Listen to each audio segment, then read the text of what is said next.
يا مساء الفل عليكم، ازيكم يا حبايبي؟ عاملين ايه؟ يا رب تكونوا بخير. احنا النهارده ان شاء الله هنعمل تونه بالبصل والطماطم والفلفل. يا ريت كل اللي يشوف الفيديو مش ينسى يدوس على زر الجرس علشان كل اللي انا بعمله يوصل لكم. هي فيديوهات كده على جدنا. ان شاء الله نكبر بيكم وليكم ان شاء الله.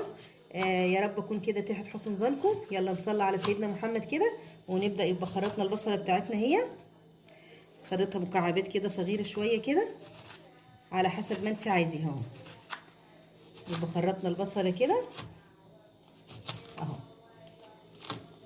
نقطعها كده مكعبات صغيره على قد ما تقدري نعمل فيها اهو.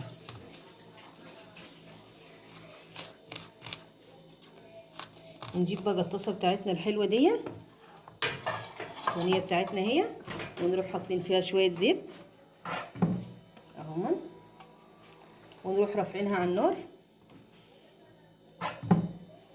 يبقى خلاص كده زيت معانا الجدح، نروح نازلين بالبصله. التونه بقى لما بتنعمل كده بتدي طعم بصوا جميل اهي ان شاء الله. نقلب كده لحد ما تديها لون يعتبر ذهبي كده اهو ما شاء الله. بصل احمر حداكي ابيض حداكي براحتك خالص، الموجود عندك متوفر عندك تعملي بيه اهو. واروح نازله بالفلفل، عشان كتر فلفل اهو. رحت عامله نص جارين فلفل احمر على نص جارين فلفل اخضر، واروح مقلبه كده اهو اهو ما شاء الله زي العسل اهو. يبقى يدوب كده البصله يدوب هتدبل كده، وتروحي ايه نازله بالفلفل كده برضو يدبل معاها نص تحميره كده. يبقى زي ما انتم شايفين معانا وقطعنا برضو الطماطم اهي المكعبات، طماطمنا حمرا زي العسل اهي. مش هنحط بقى في الوصفه دي بس اللي حبه فلفل اسمر بسيطه خالص، ويدوب ربع معلقه كمون اهي حاجه بسيطه. نجيب برضو فلفل اسمر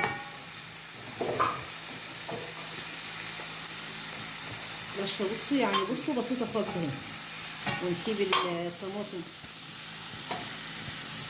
ونسيب الطماطم والحاجه كده تستوي مع بعضها ونرجع لكم. يبقى خلاص معانا التسبيكه استوت اهي، البصل مع الفلفل مع الطماطم. ونروح جايبين علبه التونه كده وفاتينها ونازلين بها ايه كده كده. بقت كميه مناسبه كبيره حلوه تكفي ما شاء الله زي العسل اهي اهي. اللهم صل على النبي. ريحتها بصوا كأنك جايبه تونه كده وعاملاها ايه في البيت ما شاء الله زي العسل. نسيبها كده تاخد بقى لما يعتبر الماده الدهنيه زي تطلع فوق كده، تفرش فوق كده على الوش، واوريكم احلى تونه. يبقى هي دي كده مهيئه للايه للتجديد. يبقى احنا كده خلاص معانا كده خلاص حاطه عليها هي استوت ما شاء الله جميله والله ريحتها ممتازه. يبقى هي كده خلاص كده ايه تجدنيها كده بالف هنا وصحه. بصوا الطعم بيختلف تماما وبتبقى جميله اهي. بصوا مش قادره اقول لكم الريحه بصوا عامله ازاي يعني بصوا ممتازه. يبقى كده بألف هنا وصحة. يا ريت كل اللي يشوف الفيديو يعجبه، لو عجبه مش ينسى اللايك كده. بألف هنا وصحة، يا رب يعجبكم وينول رضاكم كده. وطبعا زي ما تعودنا نسيب بعض طبعا على لا إله إلا الله، ومع ألف سلامة.